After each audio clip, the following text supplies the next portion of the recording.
जी हाँ छात्र, तो फाइनली कक्षा 11वीं पूरक परीक्षा 2024-25 विषय भौतिक साधन फिजिक्स का सुबह असली पेपर हम लेकर आ चुके हैं। तो आपको बिल्कुल भी टेंशन नहीं लेना बच्चों।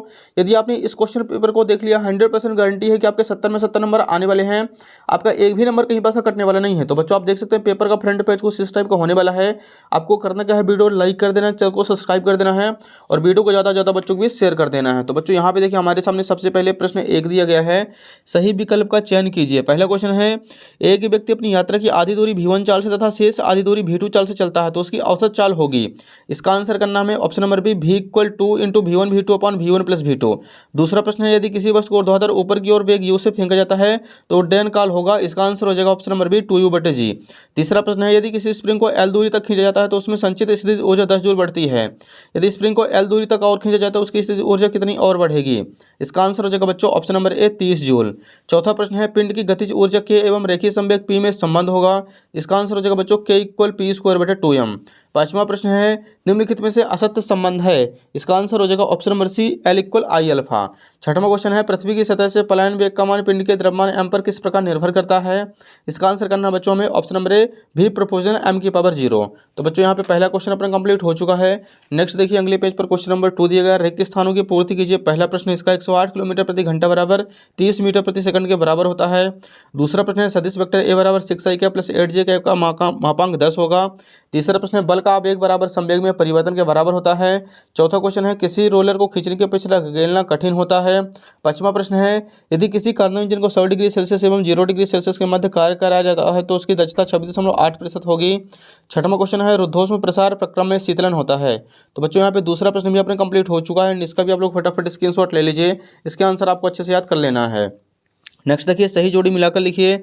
नंबर 1 है वोल्टेज में नियतांक का मान। इसका आंसर हो जाएगा ऑप्शन नंबर ई, 1.38 × 10⁻³ जूल प्रति केल्विन। दूसरा प्रश्न है, स्टीफन नियतांक का मान। इसके वैल्यू हो जाएगी बच्चों 5.67 × 10⁻8 जूल प्रति सेकंड × मीटर² × केल्विन की पावर 4। तीसरा है गुरुत्वाकर्षण नियतांक का मान। तो इसका आंसर हो जाएगा बच्चों 6.67 × 10⁻11 न्यूटन मीटर स्क्वायर प्रति किलोग्राम स्क्वायर। चौथा है पृथ्वी पर पलायन वेग। इसकी वैल्यू हो जाएगी 11.2 किलोमीटर प्रति सेकंड। पांचवा है बच्चों पृथ्वी के निकट कक्षीय वेग, जिसका वैल्यू हो जाएगी 7.9 किलोमीटर प्रति सेकंड। छठवां है एक पॉइंट, जिसका मान हो जाएगा 10⁻⁻1 किलोग्राम प्रति मीटर × सेकंड। तो बच्चों यहाँ पे अपना तीसरा प्रश्न भी कंप्लीट हो चुका है, इसका भी आप लोग फटाफट स्क्रीनशॉट ले लीजिए। नेक्स्ट देखिए बच्चों, यहाँ पे प्रश्न 4 है, एक वाक्य एक शब्द में उत्तर लिखिए। पहला क्वेश्चन है, सेकंड दोलक के आवर्तकाल का मान बताइए। तो इसका आंसर हो जाएगा 2 सेकंड। दूसरा प्रश्न है, यदि पिंड स्प्रिंग से जुड़ा है तो उसके दोलन काल का सूत्र लिखिए। इसका आंसर हो जाएगा T इक्वल 2π√m/k। तीसरा प्रश्न है, किसी तरंग के लिए पथांतर एवं कालांतर में संबंध लिखिए। इसके वैल्यू हो जाएगी डेल्टा x बराबर λ/2π × डेल्टा फाई। चौथा क्वेश्चन है, समान लंबाई की स्टील की मोटी छड़ एवं स्टील के पतले तार में किसकी प्रत्यास्थता अधिक होगी। इसका आंसर हो जाएगा दोनों पदार्थ की समान होगी। पांचवा प्रश्न है, पदार्थ के क्षेत्रीय प्रसार गुणांक बीटा एवं आयतन प्रसार गुणांक गामा में संबंध लिखिए। इसका आंसर हो जाएगा बच्चों गामा इक्वल 3/2 बीटा। तो बच्चों यहाँ पे चौथा प्रश्न भी अपना कंप्लीट हो चुका है, इसका भी आप लोग फटाफट स्क्रीनशॉट ले लीजिए। नेक्स्ट देखिए प्रश्न 5 है, निम्नलिखित कथनों के लिए सत्य अथवा असत्य कथन लिखिए। फर्स्ट क्वेश्चन है, वायु का प्रत्यास्थता गुणांक ज्ञात नहीं किया जा सकता है, तो यह हो जाएगा सत्य। दूसरा प्रश्न है, पिंड का जल तो आघूर्ण एक सदिश राशि है, तो यह हो जाएगा असत्य। तीसरा प्रश्न है, द्रव्यमान केंद्र सदैव वस्तु के भीतर उपस्थित होता है, तो यह हो जाएगा बच्चों सत्य। चौथा, स्वतंत्रता पूर्व गिरते हुए पिंड की गतिज ऊर्जा संरक्षित रहती है, तो यह हो जाएगा सत्य। पांचवा है, गति करते पिंड के लिए संभव कि उसकी चाल न बदले किंतु वेग बदल जाए, तो यह भी हो जाएगा बच्चों सत्य। यहाँ पे पांचवा भी प्रश्न कंप्लीट हो चुका है, इसका भी आप लोग फटाफट स्क्रीनशॉट ले लीजिए। नेक्स्ट देखिए बच्चों, प्रश्न छठवां है, ऊर्जा समविभाजन का नियम लिखिए। तो ये लीजिए बच्चों छठवें का आंसर, तापीय साम्य की स्थिति में किसी उष्मागतिक निकाय की कुल ऊर्जा उसकी समस्त स्वतंत्रता की कोटियों में समान रूप से विभाजित होती है और प्रत्येक स्वतंत्रता की कोटि में औसत ऊर्जा 1/2 kBT होती है। अगला प्रश्न सातवां देखिए, उष्मागतिकी का 0वां नियम लिखिए। इसका आंसर लिखना है, इस निकाय के अनुसार यदि दो निकाय किसी तीसरे निकाय के साथ पृथक पृथक तापीय साम्य है तो ये आपस में भी तापीय साम्य होते हैं। तो हो जाएगा 7वें का आंसर। अगला प्रश्न देखिए बच्चों, अगले पेज पर दिया गया है, यहाँ पे हमारे सामने प्रश्न 8 है, दरवाजे के हैंडल कब्जे से दूर होते हैं क्यों। तो ये लीजिए बच्चों इसका आंसर, दरवाजे के हैंडल को कब्जे से दूर लगाया जाता है ताकि कम बल लगाकर भी दरवाजा आसानी से खोला जा सके। दरवाजे के हैंडल को कब्जे से दूर लगाने की वजह यह है कि इससे बल आघूर्ण का मान बढ़ जाता है।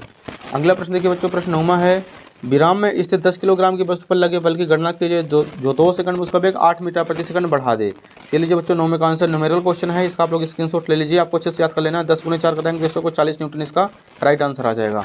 प्रश्न 10वां है, सर्पी घर्षण एवं बेलन घर्षण में अंतर लिखिए। ये लीजिए बच्चों 10वें का आंसर। एक साइड हेडिंग डालना सर्पी घर्षण, दूसरे साइड बेलन घर्षण। पहला पॉइंट लिखना बच्चों हमें, जब एक वस्तु दूसरे वस्तु के ऊपर फिसलती है तो उनके संपर्क तलों के मध्य कार्य करने वाले घर्षण को सर्पी घर्षण कहते हैं। जब एक वस्तु दूसरे वस्तु के ऊपर लुढ़कती है या घूमती है तो उनके संपर्क तलों के मध्य कार्य करने वाले घर्षण को लोटनी घर्षण कहते हैं। दूसरा पॉइंट लिखना है, सर्पी घर्षण का मान लोटनी घर्षण की तुलना में बहुत अधिक होता है, लोटनी घर्षण का मान सर्पी घर्षण की तुलना में बहुत ही कम होता है। तो इसका भी बच्चों आप लोग स्क्रीनशॉट ले लीजिए 10वें का आंसर। अगला प्रश्न क्रमांक 11 देखिए, एक वस्तु 78.4 मीटर ऊंचे शिखर से स्वतंत्रतापूर्वक गिर रही है, वस्तु द्वारा दूसरे सेकंड में चलेगी दूरी ज्ञात कीजिए। ये लीजिए बच्चों सबसे पहले S1 निकालेंगे 4.9 आ जाएगा, S2 निकालेंगे तो 19.6 आ जाएगा। दूसरे सेकंड में चलेगी दूरी, दोनों को माइनस कर देंगे, S2 - 1 S1 19.6 - 4.9, तो इसका राइट आंसर आ जाएगा 14.7 मीटर। अगला क्वेश्चन नंबर 12 देखिए, सार्थक अंकों की संख्या बताइए। तो यहाँ पे है इसका बच्चों आंसर 0.023, इसमें सार्थक अंक संख्या हो जाएगी 2। दूसरा प्रश्न है 14.70, इसमें सार्थक अंक संख्या करनी है 4। तो 12 नंबर भी कंप्लीट हो चुका है, इसका भी आप लोग स्क्रीनशॉट ले लीजिए। अगला क्वेश्चन देखिए बच्चों 13 नंबर, शक्ति बराबर बल गुणे वेग को सिद्ध करना है। आप लोग इसका अथवा भी कर सकते हैं, अथवा आसान है। नियत बल के लिए कार्य ऊर्जा प्रमेय लिखिए एवं सिद्ध कीजिए।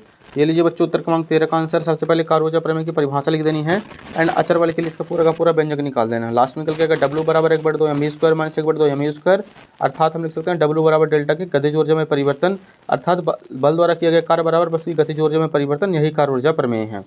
अगला क्वेश्चन नंबर 14 का आपको अथवा करना बच्चों, केपलर की ग्रहों की गति के नियम लिखिए। तो ये लीजिए बच्चों इसका आंसर 14 का अथवा। केपलर का प्रथम नियम लिखना है, प्रत्येक ग्रह सूर्य के परितः दीर्घवृत्तीय कक्षा में परिक्रमा करते हैं और सूर्य इसके एक नाभि पर होता है। केपलर का द्वितीय नियम, इस नियमानुसार किसी ग्रह को सूर्य से जोड़ने वाली रेखा समान समयांतराल में समान क्षेत्रफल तय करती है। केपलर का तृतीय नियम, इस नियमानुसार किसी ग्रह के परिक्रमण काल का वर्ग उसकी कक्षा के अर्घ दीर्घ अक्ष के घन के समानुपाती होता है। तो बच्चों इसका भी आप लोग फटाफट स्क्रीनशॉट ले लीजिए, उत्तर क्रमांक 14 का अथवा। अगला प्रश्न 15 देखिए, द्रव का पृष्ठ तनाव किन किन कारकों पर निर्भर करता है। ये लीजिए बच्चों इसका आंसर। सबसे पहला पॉइंट लिखेंगे, द्रव के ताप पर। सामान्यतः ताप बढ़ाने पर द्रव का पृष्ठ तनाव घटता है, क्योंकि ताप बढ़ाने पर संसंजक बल का मान कम हो जाता है। दूसरा पॉइंट, अशुद्धियों की विलेयता पर। यदि अशुद्धि कम विलेयशील है तो द्रव का पृष्ठ तनाव घट जाता है, जैसे पानी में साबुन, फिनोल या अन्य डिटर्जेंट डालने पर पृष्ठ तनाव कम हो जाता है। तीसरा, संदूषण पर। यदि द्रव के पृष्ठ पर मिट्टी के कण, धूल के कण, चिकनायुक्त पदार्थ जैसे ग्रीस तेल, पेट्रोल, डीजल आदि उपस्थित हो तो द्रव का पृष्ठ तनाव कम हो जाता है। तो इसका भी आप लोग फटाफट स्क्रीनशॉट ले लीजिए। अगला प्रश्न 16 देखिए बच्चों, अनुप्रस्थ तरंग एवं अनुदैर्ध्य तरंग में अंतर लिखिए। तो ये लीजिए बच्चों उत्तर क्रमांक 16 का आंसर। आप लोग इसका स्क्रीनशॉट ले लीजिए, आपको याद कर लेना अच्छे से। अगला प्रश्न 17 है, वैन डर वाल्स समीकरण को बीम विधि से हल कीजिए। आप लोग इसका अथवा भी कर सकते हैं, स्टोक के नियम को बीम विधि से हल कीजिए। तो ये लीजिए बच्चों 17 का आंसर, उत्तर क्रमांक 17 का अथवा। आप लोग इसका फटाफट स्क्रीनशॉट ले लीजिए, आपको अच्छे से अपनी कॉपी पर नोट कर लेना है, यही स्टोक का नियम लास्ट में निकल के आएगा। प्रश्न 18 है, सिद्ध कीजिए कि पिंड को पृथ्वी तल से कोण बनाते हुए फेंकने पर प्रक्षेप का पथ परवलयाकार होता है। तो ये लीजिए बच्चों उत्तर क्रमांक 18 का आंसर। इसका भी आप लोग स्क्रीनशॉट ले लीजिए, आपको अच्छे से याद कर लेना। वैसे भी आप लोगों से आधे से ज़्यादा क्वेश्चन आते होंगे। किसी बर्तन में भरे ताप तो भोजन का ताप 2 मिनट में 94 डिग्री सेल्सियस 86 डिग्री सेल्सियस हो जाता है, जबकि कच्चा ताप 20 डिग्री सेल्सियस से 71 डिग्री सेल्सियस से 69 डिग्री सेल्सियस तक ताप के गिरने में कितना समय लगेगा। ये लीजिए बच्चों उत्तर क्रमांक 19 का आंसर। ये न्यूमेरिकल क्वेश्चन है एंड इसको आप लोग फटाफट अपनी कॉपी पर नोट कर लीजिए।